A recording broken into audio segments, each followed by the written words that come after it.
You're about to listen to Perfume on the Radio, a periodic radio show and podcast where we explore the world through the lens of scent. Smells good, Mom. Make any space the space. Whiffers. Do you suffer from scent aesthesia? This perfume on radio.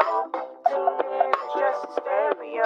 This is perfume on the radio. On Lookout FM. You're listening to Perfume on the Radio on Lookout FM. I've never cared much about cars. They're useful, they facilitate some nice road trips, but beyond that, who cares? Recently, however, my husband bought and started fixing up a '67 Chevy Nova, and I have become completely immersed in car culture. This interest and immersion coincided with COVID, where my anxiety was manifesting as a strange and uncharacteristic fear of driving on the highway. I took surface streets everywhere. Visiting my dad, about 20 miles south, used to be 35 minutes down the freeway. Now it meant a torturous 1.5-hour drive through the entirety of Los Angeles. Suffice to say, I've gotten really intimate with the interior of my car, and I'm really tired of driving. At the same time, I've developed a sort of car crush, the first of my life. The object of my affection is the Mercedes-Benz Pagoda SL. This is a two-seat roadster that was introduced at the 1963 Geneva Car Convention. My current car, a 2012 Scion XB garnished with lurid patches of smudge, a cracked bumper, and a lot of wear, smells like cigarettes, day-old coffee, and somehow always like an overripe banana. I have no idea why. My Pagoda, however, would smell phenomenal. Sweet and spiced like cognac, rich and comfortable like cigar smoke in the wind, powdered, round, and waxy like vintage lipstick. I'm super into it. Or maybe I'm just super into who I think I'll be if I were to drive it. Now, with gas prices topping out at almost $8 a gallon here in Los Angeles, Pagoda's being sold for up to $110,000 on the internet, and our planet in a crisis that is definitively not helped by these fuel burners, I may just have to abandon this little fantasy of mine. Maybe I'll just make a Saskia in a Pagoda-inspired perfume, spray it while I look at photos of my little crush on the internet, and imagine a world in which Mercedes-Benz Pagodas were affordable and electric. In episode 4 of season 2 of Perfume on the Radio, we explore the complicated olfactory world of cars. We're calling this episode the Automotion. My name is Saskia Wilson-Brown, and I'm super happy to be here. Let's get driving. I live in a neighborhood in Northeast Los Angeles where the car culture is rich. There are periodic cruises where people show off their lowriders, and several people on my block are in the process of restoring vintage cars. So I thought to start this episode in my own backyard. Well, more specifically, in my neighbor's mother-in-law's backyard. Pedro Nuñez is a gregarious truck driver and the honorary mayor of my neighborhood. Micah Hahn is my husband, a kind-hearted designer and Pedro's very best friend. He is also, like Pedro, a huge car enthusiast. I interrupted a very busy day of work for them to attempt to record some impressions they had about smell. Like many of the conversations that take place in my neighborhood, this interview is in a sort of Spanish-English hybrid. Commence the reportage. Well, I'm coming here to check out the Highland Park Kart Club. Micah and Pedro, as they work on Micah's 1967, I think, Chevy Nova, and Pedro's 1970-something Chevy Nova. It's okay. Yeah, there's more, little pieces. Y that ones you can save it, but later maybe you need it. Está bien. Yeah, sí. Just little by little. Yeah. What are you guys doing? Putting in some gauges. Oh, that was a lot of work. Yeah. Pero, mire cómo lo hizo. Wow. Excelente, Micah. Hey, I remember when we started. Learning. Yeah. When we started the mechanic, no sabía nada. Sí. Now? Solo, Micah, be solo careful. esto. ¿Qué es esto? Distributor. And the carburetor. Carburetor. Micah, yeah. This is a coil. And that makes the car run? Yes. That makes the spark plugs fire. So what are we smelling? Are there any smells that you guys are noticing right now? Well.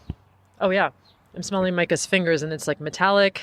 And oil. And definitely oily, but mostly I'm getting metallic. Mm-hmm. What happens when cars go wrong? What do you smell when cars go wrong? Depends on what it is. Could be oil smoke coming out of the exhaust pipe. It's like a white smoke, which is a very bad thing. Well, what does it smell like? Kind of like gasoline. Oh, and are there any? What about when brakes go wrong? Oh, that's like a metallic smell. Now I'm putting some coolant. Oh, wow. The first thing I smelled was orange for some reason. It's an unusual smell. It smells synthetic. Let me smell. It smells like an orange. Soapy. It's got a soapy note. Soapy. Oh, it's fluorescent green. Yeah. Wow. It looks like a Gatorade. Oh, this one's red. Oh, the same. Smells the same. Yeah. Sort of It's lo like... mismo, no? Yeah. Hey, Micah, you know what? What? That was more better than the other one. Because that one he used for the trucks. He said, I told the mechanic, why you have it the different colors? Uh-huh. He said, for the trucks, for the ice. Oh, yeah. He can frost in that one. It won't freeze. Oh, wow. Do old cars smell different from new cars? Oh, yeah. They smell kind of like alive because there's a lot of organic things like rubber and oil. Yeah. And it's weird. It brings back a lot of memories for me. Oh, really? Did you know that it's tied to memory? What memories Is does it bring back? that true? Yeah. Oh, being a child and Old cars? yeah, old cars. There is a very distinct smell that's definitely tied to childhood, I think. These old engines. And heat. They smell hot when they're running, right? Mm-hmm. I'm going to go into your car and smell the inside. Okay. So inside the car, we have some leather smells. Actually, it's not really leather. It's more like dusty vinyl. What I'm looking at is a whole bunch of tools on the ground. And really, it's dusty. It smells like dusty and like old grease. And I don't know, old cars. It's a very distinctive smell. Pedro, do you ever think about smell when you're working on cars? What do you mean? Do you ever think about smell? No. No? I smell, you know. Okay. I am trying to drag it out of you guys, I do admit. You see the other car too? Yeah, is that your Chevy Nova? Your 74? 73. Does it work? Yeah, that was the tank, the fuel tank. Oh, that's what we're going to spray paint. Yeah, under here. What is it about Chevys that you guys like so much? They're more easy for mechanics. To fix, Easier to work on, and a lot of the parts are interchangeable. right? And there's a lot of aftermarket parts. Uh-huh. So it's just easier generally. Yeah. I go next, I go to work on this. Nice. All right, honey, I love you. I love you too. I'll see you later. Yeah.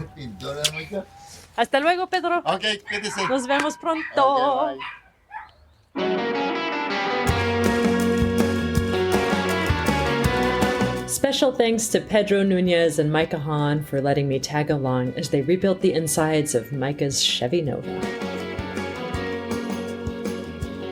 My next guest, like Micah and Pedro, is an inveterate tinkerer. He loves cars and he loves to mess around with their engines. Daniel Krasofski is a perfumer who runs his company labDK with an emphasis on healing and on storytelling. I started our chat asking Daniel about his car, which has recently been on a visit to a friendly mechanic. So hey, how's your car this morning? It technically went in to the mechanic yesterday. I have not heard back from my associate yet. And you're driving a replacer right now, a rent-a-wreck, I believe, right? I am currently driving a Nissan that is questionable at best. So let's start there. Are there any, when you got the car, the replacer car, I know that you were quite shocked at sort of the appearance. What about the smell? Did you notice any smells in this car? It was surprising. It was filled with smoke. It was filled with must. There's questionable marks on the ceiling of potentially chocolate or blood. I'm not sure. One of the things that I noticed first off is that the air recycling switch was turned to recycling and not fresh air. So it was continually recycling this foul stench. And I switched it over to the fresh, and it does make a world of difference. So if anybody takes anything out of this, switch it over to fresh air and change the cabin filter. Cabin filters have a lot to do with how the car smells and the air quality. Is that right? It does. It really does. It is the filter that filters the air that comes from the outside of the vehicle to the inside of the vehicle. So it stops dust, it stops smog, leaves, flowers, pollen, all of it. Wow. If it's not replaced, it builds up and it creates a pretty foul experience inside of a car. So actually, on the topic of foul experiences, where you have right now a rental or a loaner car because your own car is in the shop. And I know that you've had your share of car troubles in the past couple of years. So do you have any scent associations with these problems? Like when they come up, do you notice a smell? Well, I don't like to use the word troubles. I like to use the word challenges because I can learn from challenges. And I have learned a lot. Quite a few challenges. Quite a few challenges. Oh, dear. Yeah, over the last year, I've been working on cataloging and categorizing the IAO's perfume archive. And a friend of mine was in town from New York City. And we were planning on getting together at the IAO. So I'm driving into the IAO, and all of a sudden, I get thrown back to 1993. Ooh, very specific. Very specific. I used to work for a company called Aveda. And back in 93, 94, we launched a candle called Moroccan River Valley. And it was rose, vanilla, beeswax. It was my favorite scent of all time, almost literally. And one of my other favorite smells is the smell of burnt. When you blow out a candle, the scent of the wick and the smoke. Oh man, I totally, I'm with you on that. It's a very specific smell. It's kind of fatty, rancid, waxy. Exactly. And the burnt, there's something about the burnt cotton and all of it working together with rose and vanilla. Nice. So I'm driving into the IAO, and all of a sudden I start smelling Moroccan River Valley, something I haven't smelled in 25, 30 years. Whoa. So it's this sweet, burning, that wick type smell. I was like, okay, this is not right. Something is wrong. So I pull off the freeway. My car is now overheating and I'm seeing wafts of white smoke. And I open the hood and I see what I found out to be coolant. One of the primary ingredients in radiator coolant is ethylene glycol, which is a thick, viscous cooling substance. And when burnt, it has a sickly sweet bakery smell, with a slight floral quality to it as well. So if anybody is ever driving on the freeway and they start smelling the wafting rose valleys of Morocco, pull over. Oh, that's such a good way of putting it. So tell me, you mentioned earlier that you were going to salvage yards periodically. So are there any sensorial impressions that you get from salvage yards? Yeah, there's one. Salvage yards are generally located next to recycling depots, garbage collection sites, and it literally is the last spot before the car is completely disassembled, crushed, or died. It's a cacophony of scent. So the smell of dirt combined with stagnant water, garbage wafting through the air, drained fluids, a burnt smell. And one of the things that I've noticed is that when going into one of the vehicles at any of the vehicles at a salvage yard, it is an olfactory history of that person's personality. Oh, wow. It is a trip. So many people, especially in Southern California, spend so much time in their cars that it's either them or the air freshener or their perfumes that emanate into the fabrics, into the leather. And it is like going into their olfactory history. One of the things that blew me away is I was helping out with Spiros's class back in early 2020. And this is the week-long intensive we do at the Institute, yeah. Yes. And there was one particular molecule, and I've looked through my notes, can't find it. It was super sweet, thick, lactonic. It immediately brought me back to the very specific scent of the salvage yard. So junkyards smell like milky, is what I'm hearing. It's milky, it's sweet, it's foul. But one of the things that blew me away was BMWs, Mercedes, a number of higher end vehicles, they experiment with different materials. Back in the 1990s, rubberized plastics, different types of materials that had never been used before were being integrated into higher end cars. How they age, nobody knows or nobody knew. So one of the things that I've learned from going to the salvage yard is evaluating the smell of some of these older materials. So I was at a Keith Haring exhibition of his painted cars. And there was a BMW Z1 convertible from 1990. As I walked up to it, I immediately got this wafting scent of the junkyard. And it turned out that it's the off-gassing or the slow decomposing of the rubber material of the dashboard, emergency brake, and of the car doors. So what about when things are new and shiny and aren't going wrong, like the scentscape of cars? Do you think the scentscape of a car's interior plays into how we feel when we're in the car? Like our sense of safety, or I don't know, a sense of luxury? Well, definitely sense of luxury for sure. Brand awareness, absolutely. And I think brand mission as well, because I've had some challenges over the last couple of years. I've been in a number of loaner vehicles.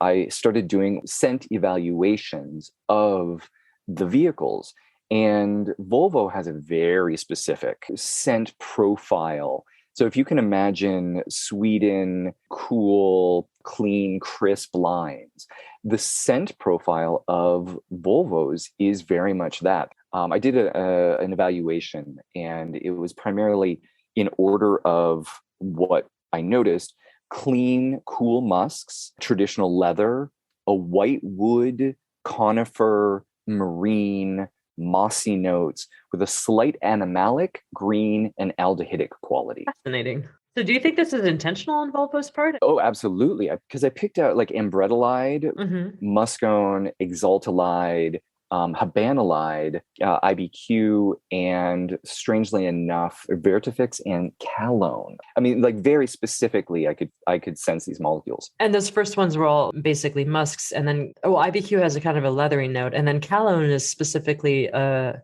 scent that's often used to evoke the smell of the salty waves of the ocean. Is that right? It is, but in contrast, I was in a couple of new Jaguars. The thing that I got the most out of it was definitely more of a warm musk, warm leather, dark wood, and spice. It was very intentional. And when it comes to molecules, it was more of a cashmeran, Cosmo, and ISO-E super, and sandalwood molecules. Sandalwood does feel luxurious, doesn't it? Oh, I know. Cashmeran, it's like being enveloped. So more generally, Daniel, I mean, do you have a relationship to cars? I mean, do you have a particular interest in this? And if so, why? My relationship has really come from just wanting to know how things work, wanting to be a professional tinkerer, and just my inquisitive nature. I love to know how things work. So going out to the salvage yard, taking things apart, putting them back together, it's a happy place. Right. But also when it comes to using scent from the context of art and experimentation, there's so many different facets of it, from leather to plastics to all of the fuels that just add inspiration for composition. Totally. Well, thank you for joining. I love talking to you always, and I particularly enjoy it when you delve into the MacGyver aspect of your personality, because you are, after all, the MacGyver of perfume. And maybe cars. Yeah, at this point, yes. At this point, yes. Those challenges have taught you well. Yes. That was my friend, perfumer, and inveterate observer of smells and all things automotive, the very lovely Daniel Krasofski. You can learn more about him and his work at labDK.com.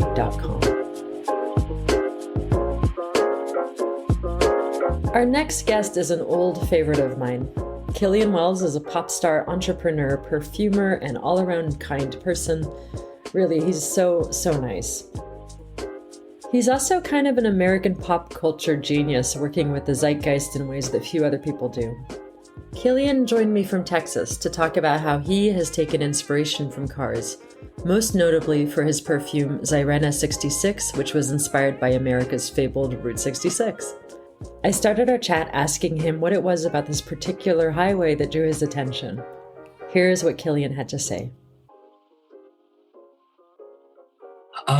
Well, when I had moved from New York to LA years ago, I took Route 66 for the most part. I'd always heard a lot of stuff about the historic Route 66, and I've always sort of been like really intrigued by old school Americana type stuff, like the back road culture and all that, and seeing it in movies like Psycho come to mind, like, pulling over to like the Bates Motel. Right, totally. There's just something about being off the beaten path that's always been kind of creepy in a way, like of being, so far removed, but also very exciting. Yeah. Like not really knowing what to expect. Did you find that it delivered what you were hoping for? Yeah, there were, a few times where it was my friend was with me and we were taking turns sleeping, and we went nonstop from Chicago to Santa Monica. So, oh, wow. We were driving at night, and there were a few times where I remember it was like some little covered bridge at night, and we're driving over it, and someone, there was someone just standing there with like a lamp or something, and we just like, oh my God, what the hell is that? That is the beginning of a horror movie, I think. Yeah, it was. We wanted to get out of that area very quickly. I believe it. So what about it? What lent itself to you to scent? Or I guess maybe let me rephrase that. Like, how did you begin to interpret this experience with scent? I mean, to be totally honest, the name was inspired by Route 66, but the fragrance was more, inspired just by cars in general. So, gasoline is the main note of Xyrena 66, and that has always been something that I have, it's one of those weird things that I love the smell of, and I think that a lot of people share that. Mm-hmm. It's up there with chlorine. Mm-hmm. Yeah, it's very sharp gasoline, isn't it? It's like, yeah. And so what else did you put in there? So gasoline and... a little bit of leather and like a motor oil. So almost kind of like a dirty note. And was there anything of the landscape thrown in there, or was the landscape sort of implied? Yeah, that's a bit more implied. I think the scents of the car are it's pretty literal. Yeah. That's cool. I mean, well, you could take that into your landscape and be in your own little version of the freeway dream. Yeah. What do you think the car brings to us? I mean, you said at the beginning, you're not really a car guy, and I'm not either. And yet, as Americans in particular, with this massive country of ours, like the car plays a part. So what do you think that is? I mean, I know like when I was a kid and I got my license, it brought a real sense of freedom. I used to love driving everywhere. When I was like 16, I would go and drive on like back roads and, by myself, just sort of to clear my head, listen to music with the windows down, driving around. Mm-hmm. So, yeah, I think it just gave me a sense of freedom and calm. And as as years have gone by, I've gotten to sort of hate driving. I think that LA, living in LA played a major role in that. Yeah. But I still love the whole like car culture. What was your first car, Killian? What was the first car you had? Oh, yeah. People think I'm such a dork for this. My dad bought me a car, and I basically had my choice. Mm-hmm. Well, as long it couldn't be a sports car. Reason. Right. Yeah.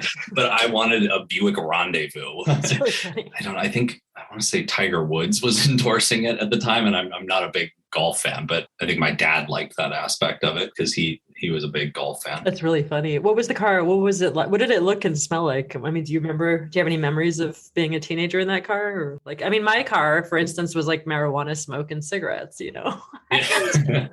Well, funny enough, like I kept that car until maybe like 2 years ago. No kidding. So, wow. Yeah, I mean, it was, I had it for a while. It was in really good shape until it wasn't. Like it was sort of like it was great, and then one day it just like broke down, and I was all right, time to get a new car. So now I drive a Suburban, which is considered like the unofficial vehicle of Texas, I guess. They even make them here. Is that right? But as far as the smells, like I remember, the distinct new car smell. Right. When I had gotten it.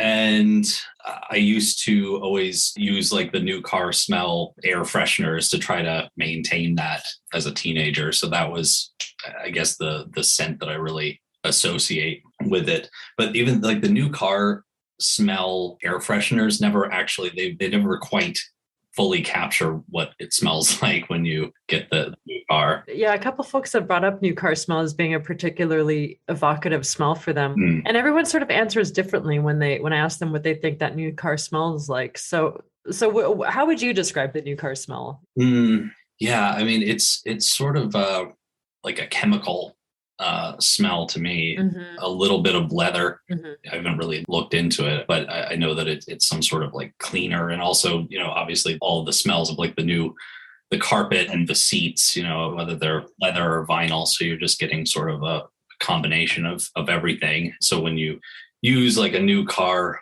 smell air freshener, it's not really capturing every little nuance of what the whole accord that you're getting. Yeah. Is there like a car that you sort of fetishize? Like I have a car that I fetishize, which is the Mercedes-Benz 280 SL Pagoda, which is very specific. It's like a little two-seater. I have these like very specific associations with who I want to be in this fantasy car. Do you have any cars like that you fetishize, or any visions of yourself in a car that you would prefer? I would say the only car that I have ever really, wanted is a DeLorean. Yes. And, tricked out with some Back to the Future props. So, yeah, I mean, I think that was really the one car from a very young age that I was drawn to. I really like the design of it, and being like a retro guy, like that's just something I've always been into. Yeah, it makes sense for you actually. Yeah, because you kind of you have the capacity to really nail that 1980s aesthetic. Thank you. Yeah, like some of your package design, you really nail it. So I could definitely see that. Yeah, there's actually a DeLorean in the artwork for Xyrena 66. Oh, well, there we go. And there's I forget what kind of car it was, but it has the car from RoboCop. Oh, nice. So in terms of smells, I'm thinking like LED burning. Well, I don't even know. Like, what is the smell of an LED, or early 80s computer electronics? What does that smell like? Well, I just did a fragrance that sort of has that scent to it. And it's kind of like, I don't know, to me, it's kind of like a vinyl, like a sweet, bright scent, but kind of dirty at the same time. Maybe like a burning scent. Yeah. Like if you were to put your face up to the back of like a VCR or something, like you're getting, that kind of like dust, but the plastic and like a hot, I don't know, motherboard or computer chips. Yeah. Like a 1980s version of the future, right? Oh, I love that. I mean, I'm so into like the retro futuristic, as they call it. Yeah. When I use that term, I've had a lot of people be confused. Like, how does that make sense? Those are opposites. And I'm like, no, not really, because retrofuturism is referring to what people thought the future was going to be like back, years ago. Yeah. It's really, I always think it's funny watching, a movie like Blade Runner, and the filmmakers were envisioning that in the early 2000s we were going to have flying cars, right, and things of that nature, yet they, I guess, didn't go far enough with how they thought things were going to be. They'd be talking to someone over like a video phone, and it would be like a TV of that time, right? I guess no one thought we would ever have the TV that's half an inch thick. Totally. I often think about like Dick Tracy. Do you remember Dick Tracy, that comic book? Oh yeah. Yeah, and he had the video watch, and he would sort of, and I always think of that as being a perfect example of retrofuturism, because it's coming. I mean, we have that with Apple Watches or whatever, but it looks so different from how they imagined it, So, and also there's like the Jetsons flying cars. Oh yeah, and the Jetsons was what, the 60s, I believe. Yeah, I think so. Well, now that you have your Suburban, what's your sort of perfect scenario for a smellscape when you're in your Suburban? What would you want it to smell like? I mean, it usually just smells like whatever I'm wearing at the time. Fair enough. It's usually just smelling of my fragrance of the day. But I mean, I love the smell of when you have the windows down and you're sort of smelling whatever nature is outside. Like fresh cut grass is one of my favorite scents. It always has been. Mm-hmm. And then as I had mentioned, I oddly like the smell of gasoline or exhaust, and so getting sort of that combination when you're on the road. Yeah, with the wind. Mm-hmm. Are you the kind of guy? I know some perfumers, and every time I go in their cars, there's like scent strips sitting in there. Like there's like a little cacophony of what they're working on. Do you do that or? No, I have, what you'll find when you come into my car is a bunch of straw wrappers on the floor and a handful of empty water bottles that I think I got from my mom. You couldn't open the passenger door without a bunch of bottles flying out of it. Well, at least you're hydrated, Yeah, yeah, just messy.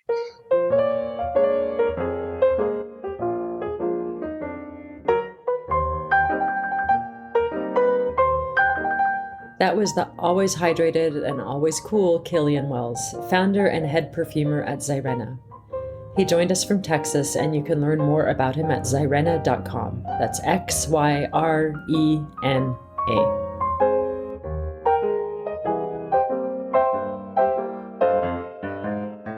My next guest on this Automotion is Pia Long.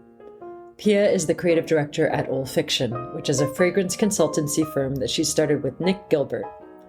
The twin passions of writing and fragrance have shaped Pia's life and career, but today, she joins us to talk about, guess what? Cars. Here's Pia, joining us from Salisbury in England.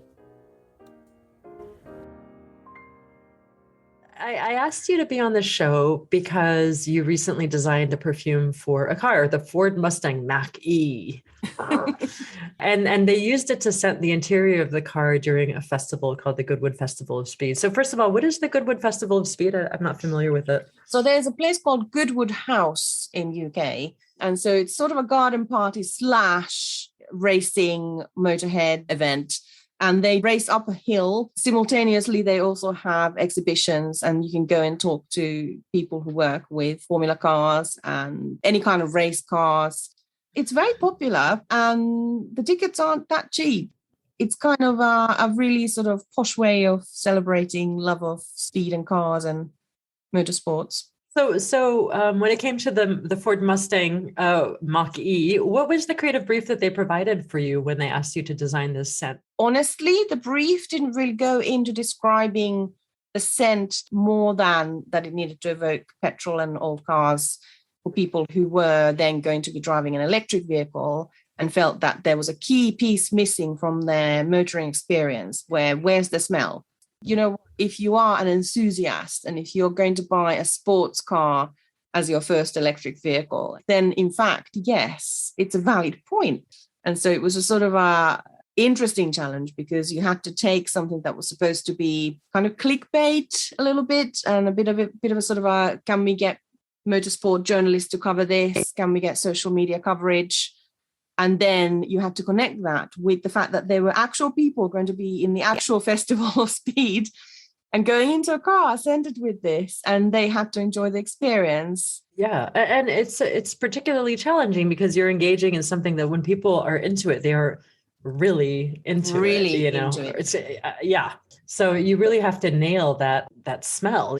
How did you go about starting to think about what the smell should and could be? Well, first of all, of course, if you used actual benzene or actual things that smell of actual petrol, then their properties would be toxic to inhale. Right. So you wouldn't be able to use the exact ingredients. And I did explain this back to them to say, I'm going to have to do something that's a kind of a stars in your eyes, smell alike version, not the actual smell of petrol, because you are going to poison people. And then furthermore, of course, you have to make it, I believe, a pleasant experience for everybody. Then again, as you say, there has to be that authenticity. So I took the smell of rubber, the smell of pleather and leather, the smell of smoke, and not just the smell of rubber, by the way, but that smell of kind of you've just melted it a little bit against asphalt. And then by pure coincidence, and I love when this happens, literally about a day before I got that brief, I just finished that book, Nosedive, which in one chapter describes that in new car interiors, the plastic parts emit benzaldehyde, which actually has that kind of slightly alarming, almost petrol-y smell in overdose.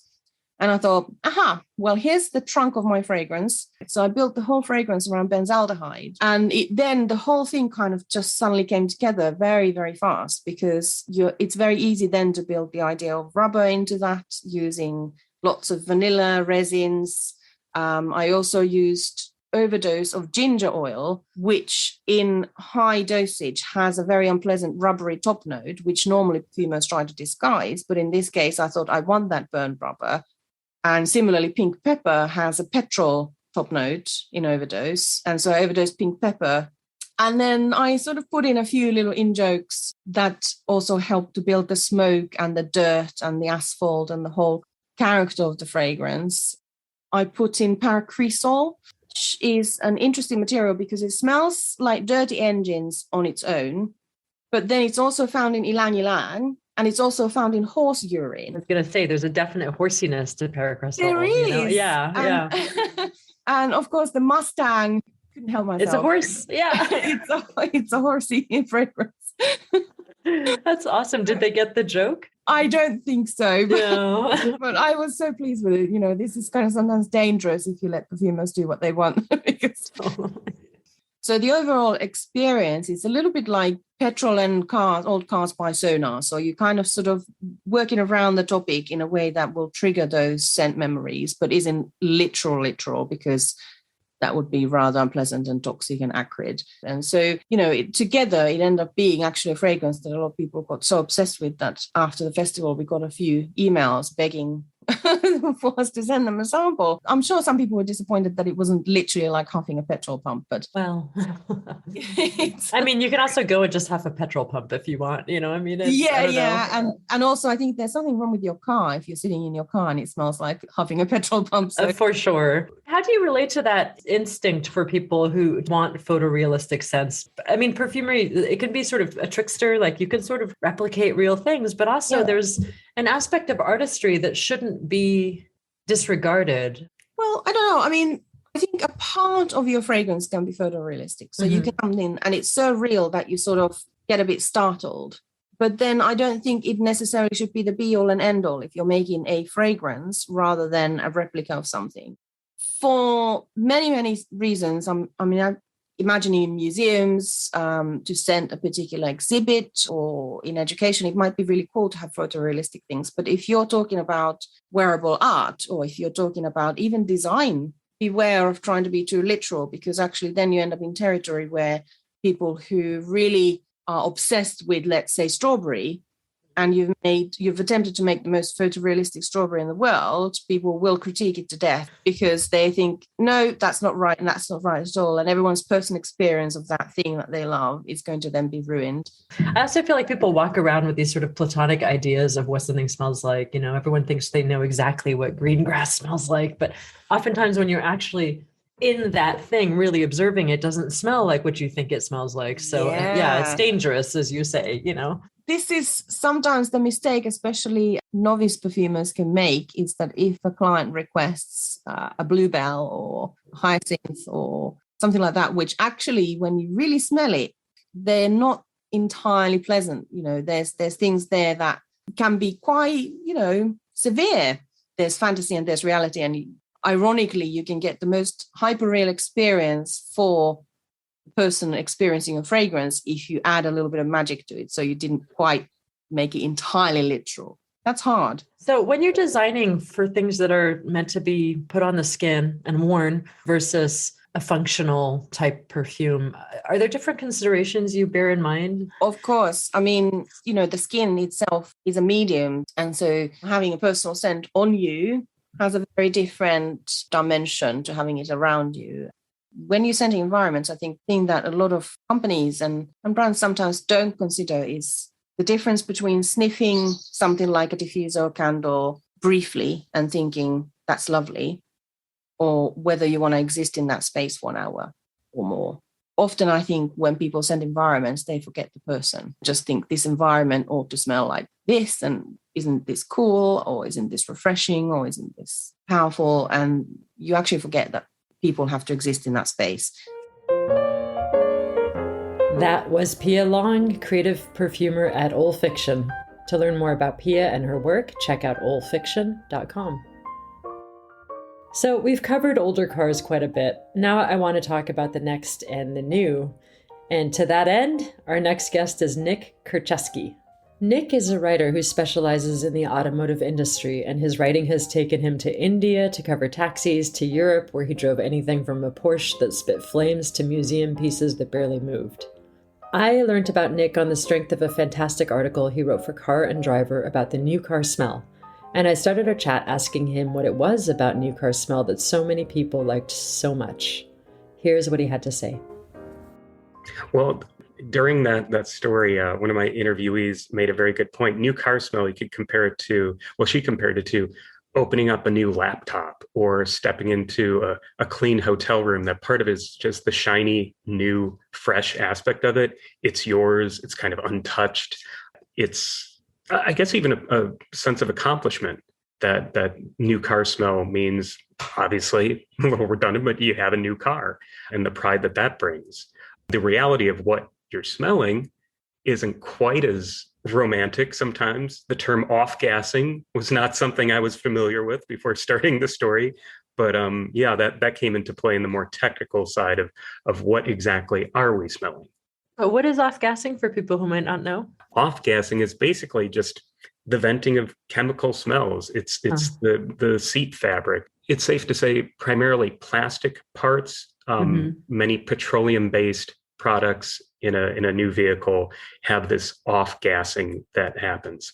In fact, it's worth pointing out, some people can be very allergic to this or it can affect them. So, while most people, it's easy to say new car smell is great and people love it, it can have a negative side effect in some folks, dizziness or nausea. So that is something there is such a thing as too much off-gassing. You don't want to be breathing in these chemical fumes. Now, the good thing with new car smell is many engineers have spent many hours, days, years making sure this isn't something that's overpowering. So new car smell itself typically lasts a couple, 2, 3, 4 weeks at most. And then those materials, they're not as new and the off-gassing tapers down considerably.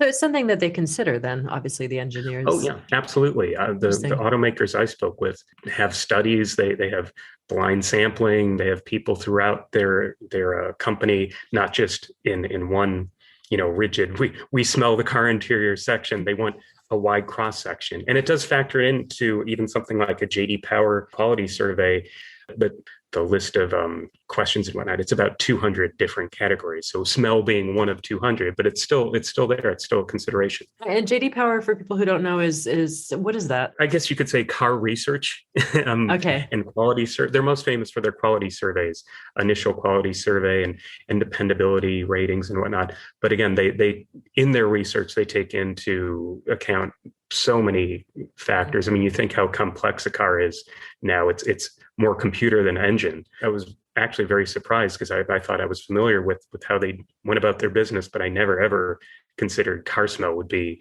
one of even 200 factors when people respond like what they like or don't like about a vehicle. Crazy. Yeah. Wow. Amazing. I didn't think people cared about it or thought about it really.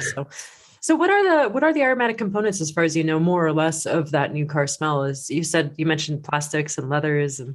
Yeah, I mean, I guess if you're spending Bentley or Rolls-Royce levels of money, you're going to be smelling more of the thick pile wool carpeting and that rich leather aroma. And so that's definitely a different experience than stepping into, say, a new Honda Civic, which is still a lovely little car, much more affordable. But then you'll be smelling more plastics, vinyl, various adhesives, which are still present even in a luxury car. But again, it really depends on, the scale of the vehicle, the seating, and various other things. The experiences do vary from model to model, but it's still something that generally people enjoy. Not everyone, though, which is something I was surprised about. You mentioned the different qualities of cars, and you said, for instance, Bentley and Rolls-Royce, you'd be smelling more the rich carpet and et cetera. Do you think that the smell is one of the components that conveys luxury for those manufacturers? Do you think they think about it in those terms? For a Bentley or a Rolls-Royce client, I think it's safe to say yes, because it's a little more of a stately cruiser. It's more about comfort and speed and prestige and whatnot. But I can say, having been lucky enough to have a job where I can say I've sat in a few Lamborghinis and Ferraris, the sportier side of that equation, I'd say that it's more about the looks, the performance. And I don't think anyone's going to be maybe sniffing the interior of a Ferrari as much as they might a Rolls Royce. Right. I can't say that for everyone, but a Ferrari, well, it's still very gorgeous interior. It's less that traditional wood, leather, opulent experience. It's a bit more, well, like a racing car, driver focused. Right. And it's safe to say that kind of the more stately, ultra luxury brands will probably push that more traditional leather and thick carpeting, olfactory experience, so to speak. Do you know of any companies that are designing scent systems for the car experience? Yes, Mercedes and BMW, and I'm sure there's others that I'm missing, have what they, I think, routinely call diffusers. The last one I experienced was in a Mercedes. It was a few years ago, though, but it was located in the glove box, and you would have what looked like almost a small perfume vial that you'd slot into place. I think they offered to start maybe a half dozen different scents that were, again, just as easy as, oh my God, I'm dating myself. I was going to say a CD or a cassette to take in or out. Okay, I'm with you, dude. Yeah, plug in a USB, let's say. And I'm sure they've expanded the range. It's subtle.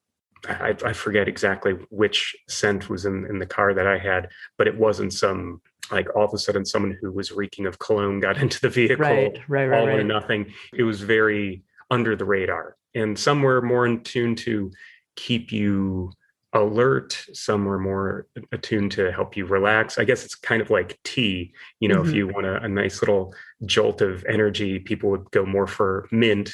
Whereas for sleepy time, it's more chamomile. That was kind of the same with the diffused scent system. Something a little spicier and sportier would be the energetic one, and something a little, I don't know, maybe more sandalwood, something along those lines would be the relaxation one. Did you find that it enhanced your experience of the car, or was it sort of like whatever? I remember with that particular car driving through the Holland Tunnel, and I turned everything off because between the heated and cooled seats, I think I had it heated. It was wintertime, and a massage seat, and then the diffuser, I started to nod off. Oh, no.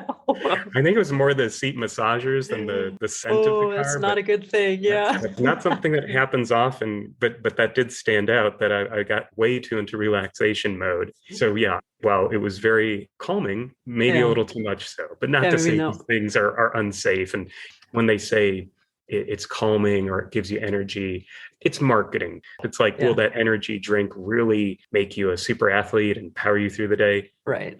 Probably not. So the reason I'm doing an episode on cars is that my husband recently got a 67 Chevy Nova, right? And it's like, he just has become a total car person. So one of the things that he enjoys about these old cars that he works on is there's a degree of physicality with the oils and the greases, and they all carry smells. And then you take that and you compare it to, for instance, the Canoe, which I saw recently at the LA car show. Obviously a fully modern electric, I don't even know if it's a car anymore. It's like a pod. I guess what I'm trying to say is, do you think there is an evolution of smell with the cars themselves? I think the evolution of car smells taken as a whole, absolutely. Electrics simply don't have the same moving parts that a piston-driven engine would, especially with classics. If you stand outside, mid-60s muscle car or whatnot, you're going to breathe in a lot of gas. And also, there were different materials used, and as they age, they kind of take on a different life. Just generally speaking, I think that's one of the reasons people love classics, not only the looks and the more visceral driving experience, but they literally smell different, from even newer gasoline-powered cars, which are much cleaner and kinder to the environment. There is something to be said about punching the gas in an old-school 1960s muscle car, and it from the sound and the smell and if you're behind the wheel from just the vibrations. It's all part of the experience. If we could design a smell for the new generation of EVs that would help situate it as a different but equally interesting and good thing, what would that smell be? I guess especially if you take the next leap and talk about totally self-driving electric cars, like when your car can drive everywhere all the time and you're just a passenger, does the car turn into a mobile spa? Like, do you want the smell of eucalyptus or a diner fries? I don't know. They really, the sky's the limit. Right now, I think some critiques of EVs are that they still basically have the general shape of a traditional car. There's a lot of potential in the design of EVs to break the mold. I know some electric cars are toying with the idea of you can put in whatever engine sound you want. Now it's artificial, but if you want the Jetsons little boop, boop, boop, boop, jet or whatever you wanted to call it, or the sound of a Ferrari or something, horses galloping, I guess, as long as it's legal. That'd be amazing. You could do that. So it makes sense that scent could be just as easily and equally manipulated and made to suit modern EVs and the next generations of vehicles. One side note, it's funny that the appreciation of new car smell has changed dramatically in a short time. It was only maybe 12 to 14 years ago. I believe it was the Frankfurt Auto Show, and there was a Chinese manufacturer there, their first time at a major international auto show. And I stepped inside their car and it was overpowering. It was a whole lot of plastic and adhesive smell. And they said at the time that the typical Chinese new car shopper really liked a pungent new car smell. They wanted it to be stronger than you might get in Europe or US or other markets. And they wanted it to last longer. That's completely changed now. The Chinese market, more than any others, air pollution being an issue. Yeah. Also, COVID. That new car smell is kind of seen as more of a pollutant. Tastes evolve, but from my perspective and my research, that no new car smell for many car shoppers in China is the best kind of new car smell. That it's done a complete turnaround. In again, let's even round way up to 20 years. That's pretty dramatic. That new car smells is seen by some as a thing to avoid, that it's unhealthy and whatnot. So it'll be interesting to see if that stays put, if it transforms to other markets. But I don't know. I think for the vast majority of people, at least in the US market, that new car smell is something positive, even though they mask it many times with little pine trees dangling from a rearview mirror. Totally. It's funny because actually, when you think about it, it is possible that within our lifetime, you and me, new car smell is a lost smell. It's possible. And again, I'm dating myself too much and saying I was around when the Model T was new, but car technology evolves. What's used in them evolves. Paint, plastics, leather, vinyl, it changes. And yeah, it especially with more sustainable materials, probably less of that petroleum off-gassing. It's certainly within the realm of possibility that new car smell will become as quaint as hand cranking your engine, maybe. I can't even imagine. I've tried it. It's horrible. I couldn't do it. I like the button you press and then it's on. That was Nick Kurczewski joining us from New Jersey.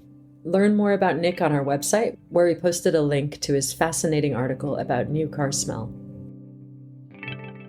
For our next and final guest, I invited someone special, almost legendary in the perfume industry. And that someone is David Seth Moltz, otherwise known as one half of the fabled perfume duo known as DS and Durga.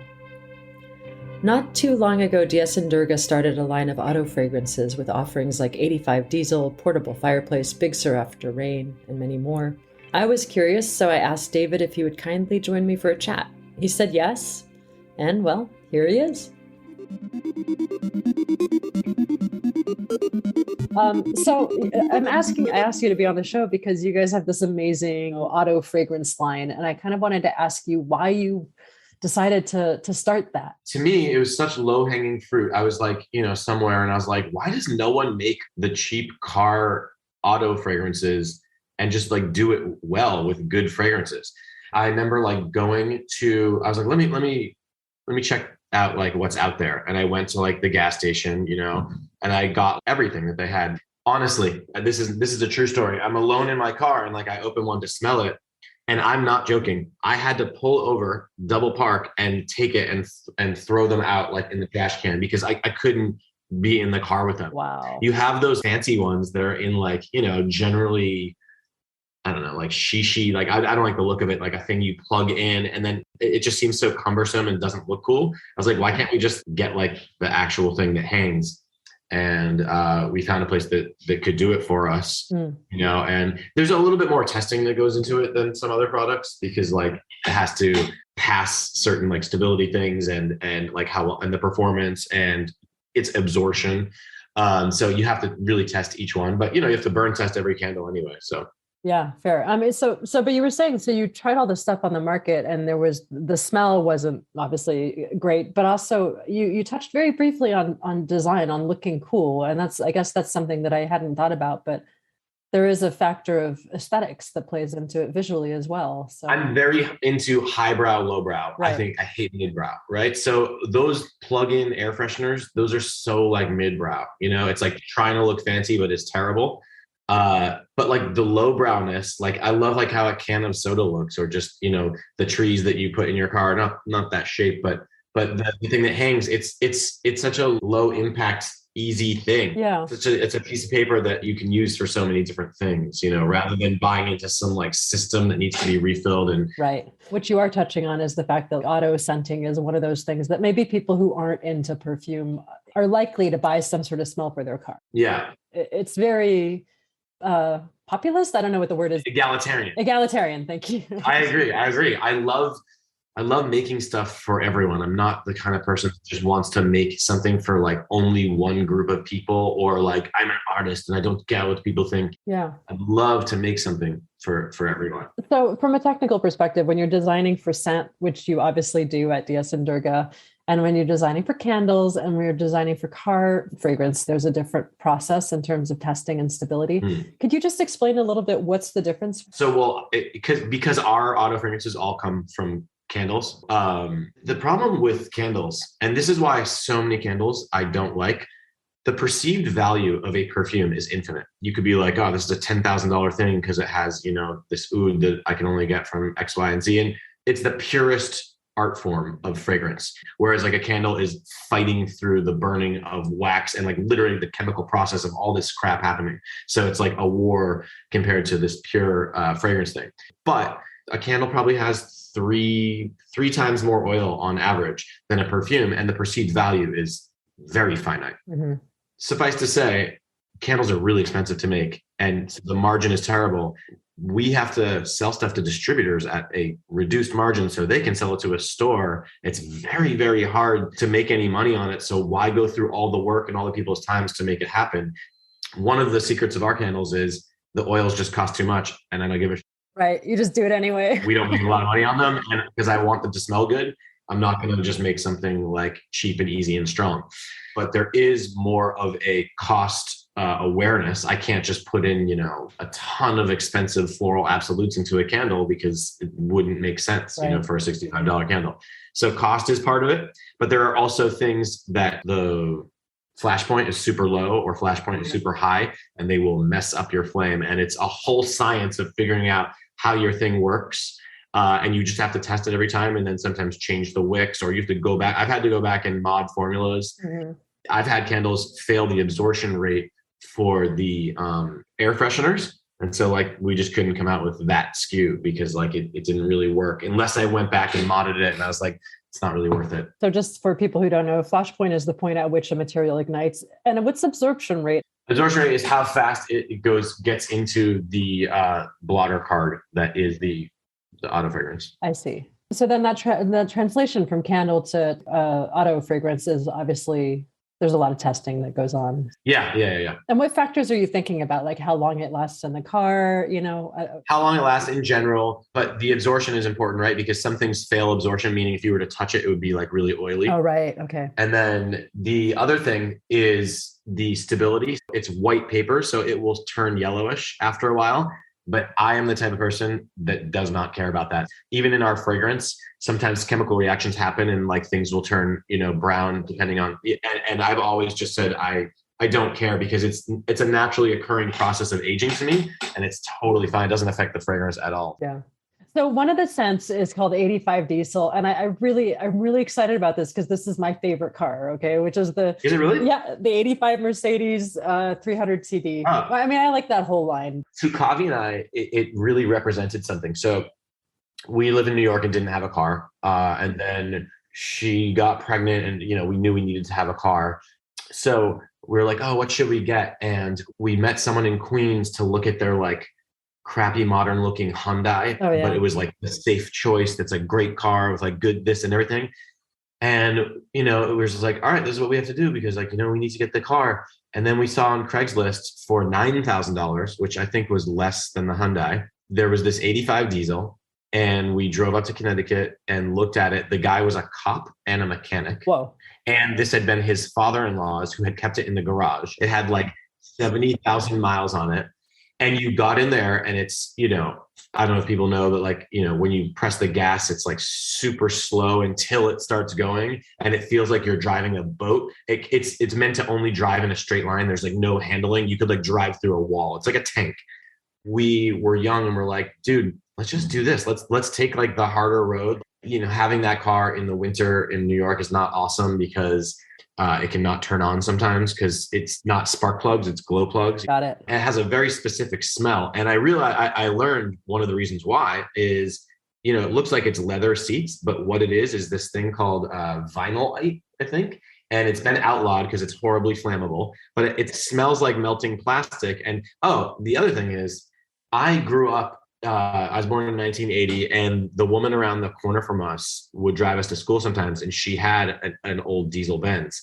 Back then it meant you were like fancy and rich. And like my parents could never afford it. We drove like Hondas, And so it was this full circle to become an adult and be able to buy that old status symbol that no longer was a status symbol and was relatively cheap for a used car. Totally. But I remembered that smell and it instantly brings you back to like 85. And, in the 80s, we would just like be driven around. Like our parents would like drive up the coast on the weekend and they'd be in shirts, clothes that looked like rugs, like, like yellow, orange, white, brown, super ugly clothes that looked like rugs, listening to Fleetwood Mac and like legend Bob Marley.